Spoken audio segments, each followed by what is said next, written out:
এই প্রাচীন বাংলা তো আমরা যেটুকু জানি যে খ্রিস্টপূর্ব অনেক আগে থেকেই শুরু। এই যে খ্রিস্টপূর্ব আর খ্রিস্টাব্দ বা খ্রিস্টীয় এই শব্দগুলি আমরা ব্যবহার করি। তো আমাদের অনেক শিক্ষার্থী আছে হয়তো এই জিনিসগুলি ভালো বোঝেন না, তাদেরকে এই বিষয়গুলো একটু বুঝিয়ে দিলেন। আপনাকে ধন্যবাদ। প্রিয় শ্রোতামণ্ডলী, আপনাদেরকে আমন্ত্রণ জানাচ্ছি। খ্রিস্টপূর্ব এবং খ্রিস্টাব্দ বলতে আমরা কি বুঝবো? খ্রিস্টপূর্ব হচ্ছে যে আমরা এখন 2016 সালে আছি, তার মানে এই 2016 সাল হচ্ছে খ্রিস্টের জন্মের পরে এই সময়টা।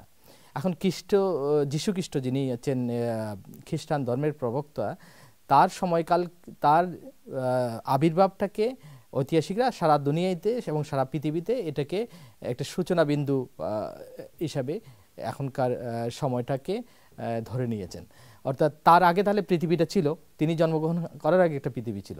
এখন সময় গণনার প্রয়োজনে তার আগের পৃথিবীটাকে বা যীশু খ্রিস্টের আবির্ভাবের আগের সময়টাকে খ্রিস্টপূর্ব হিসাবে ধরা হয়।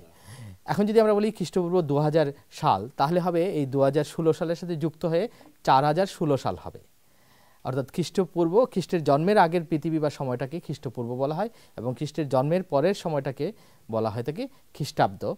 ধরুন আমরা যদি বলি যে খ্রিস্টপূর্ব 500 বছর, তাহলে ও দিয়ে কি বোঝানো হয়?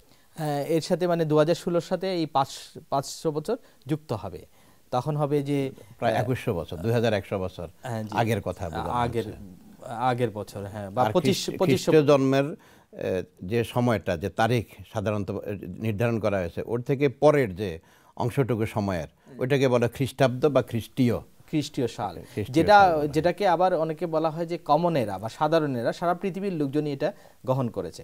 আমার মনে হয় এটা ব্যাখ্যাটা খুব সুন্দর হয়েছে, সবার জন্য উপকার হবে এটা জেনে।